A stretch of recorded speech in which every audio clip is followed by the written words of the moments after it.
So I'm in hiding. I'm terrified. I left with only the clothes on my back. I don't have my ID. I don't have a license. I tried to check into the hotel. They wouldn't let me check in without an ID. I don't have my debit cards. I have to Apple Pay everything. It's just a mess, but I figure it out. And I spend a whole lot of money on Ubers, getting clothes, getting, hygiene products, food, Airbnbs. I'm switching Airbnbs every week because I don't want to stay in one place. I don't know what they can and can't see. I disabled my phone. I took the SIM card out so I can only use Wi-Fi, but I know that SIM cards are how you can hack phones.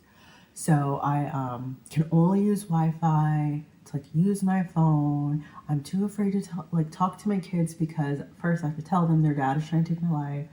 How because it's mom just disappeared one day.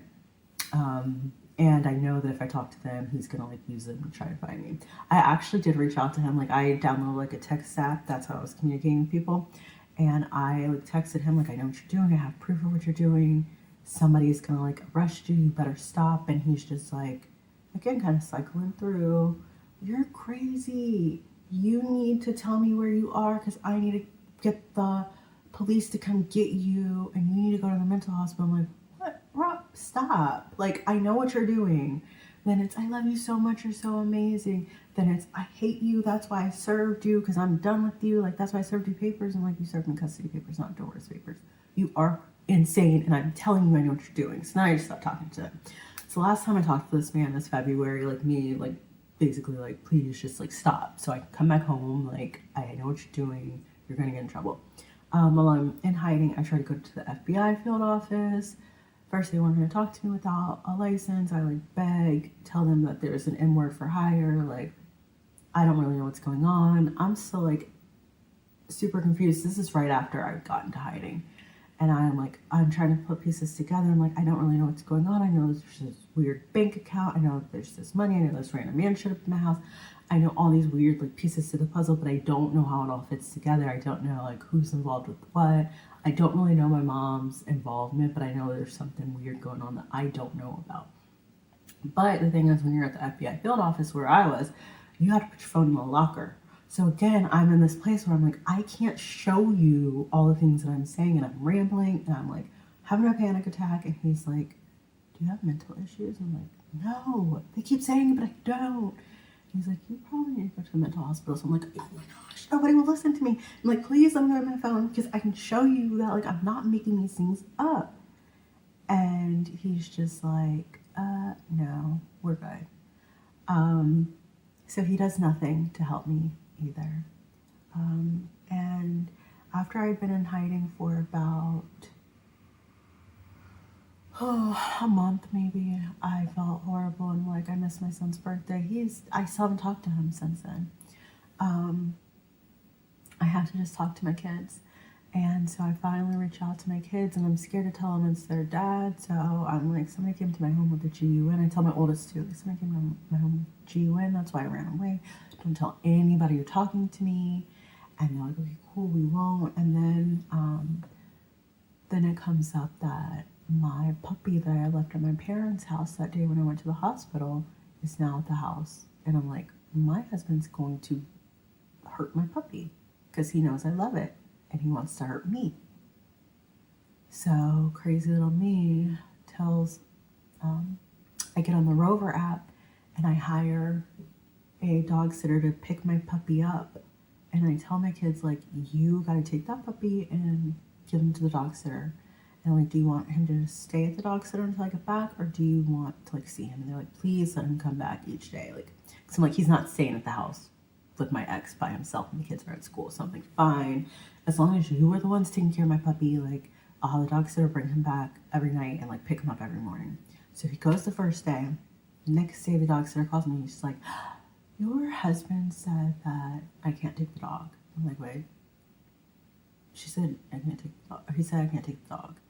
So I'm calling my son, what's going on? Dad says the dog can't leave. What? It's not his dog. I call the police. I'm go get my dog. I mean, like, if you're not here, we can't get his dog because all he has to say is it's his dog and you're not even here to argue. We can't do anything about it. So then I'm like, gosh, I had to break communication with this man. And I text him, like, get my dog to the dog sitter. And he's like, no, we're married. It's marital property. Even though I bought this dog long after I left him, he knows.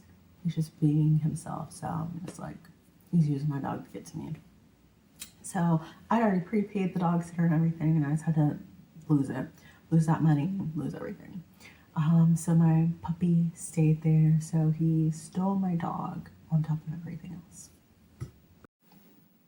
So here's the bad thing about me getting the dog sitter, other than him stealing my puppy and not letting the dog sitter take him, is that the only way I could have known that my parents took my puppy there is if I had talked to my kids.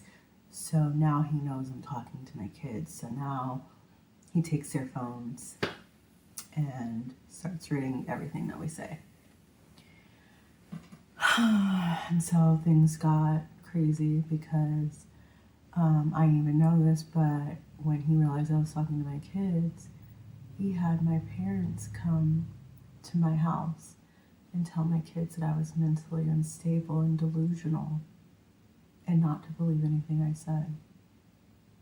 I only found this out months later when my 9-year-old told me, like, oh yeah, Granddad told me that you were crazy and mentally unstable and delusional and all these things. So yeah. As I was in hiding from my life, that's what my parents did with my kids. So, the cat's out of the bag and talking to my kids, so I finally started, because I wasn't even talking to my youngest, because I was like, he's going to tell. He doesn't have a cell phone, he has an iPad, and that's hooked up to his dad's account, so his dad's going to see it. But now I'm like, okay, he knows, so I start talking to my 9-year-old. We're FaceTiming all the time. He's crying about me not being there all the time. He is crying because his dad goes out every single night and has random people sleeping in the house, and he's like, I'm scared with these random people. And one incident happens where I'm FaceTiming him, it's 3 a.m, and he's like, I just want Dad to come home. And he's like, I keep texting Dad and he keeps saying he's going to be home soon. And he finally comes back home at 3 a.m, and he brings this random man, Mike, with him. My son's like, I'm terrified, like I'm scared of this guy, I don't know who he is. And so Mike spends the night at my house, and so my son and I FaceTime the next morning after he wakes up, and it's like 10 a.m. Rob's already gone, Mike's already gone, they went to brunch. They didn't leave any food for my son. I think my teenagers are sleeping in, so my 9-year-old's like, I'm so hungry. So at 1, when Mike and Rob come back from brunch, Rob gives Ashton a couple scraps, leftovers from his brunch for Ashton to eat.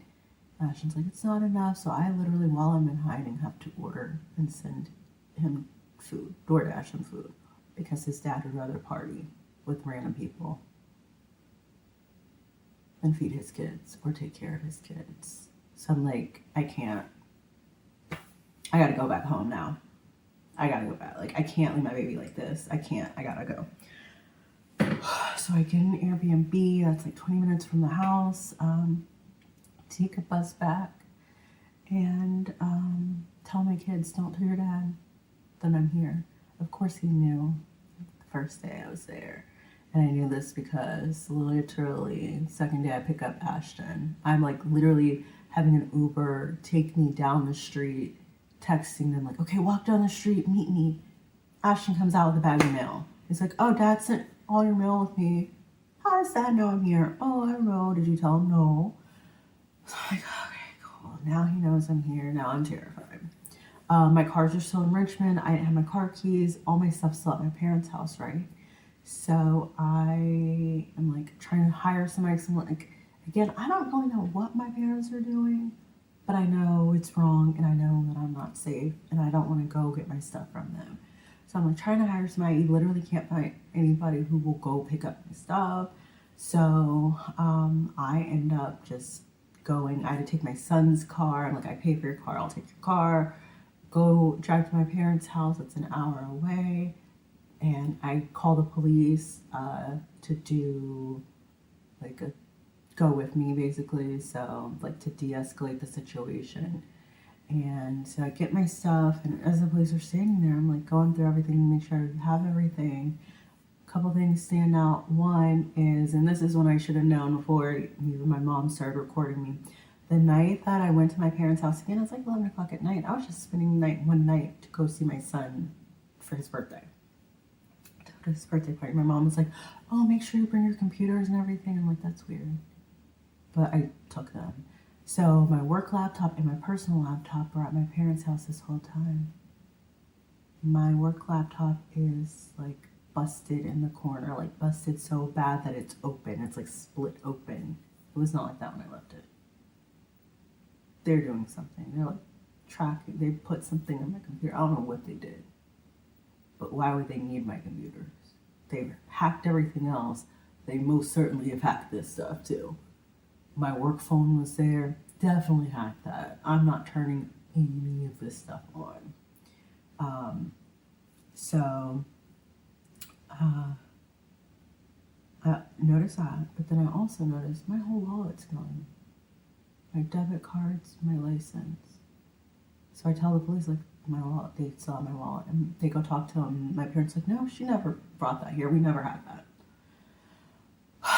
Lies, lies, lies. But okay, cool. You got it. You stole my license. You stole my debit card. Like, I've lived 2 months without it. I'll figure it out.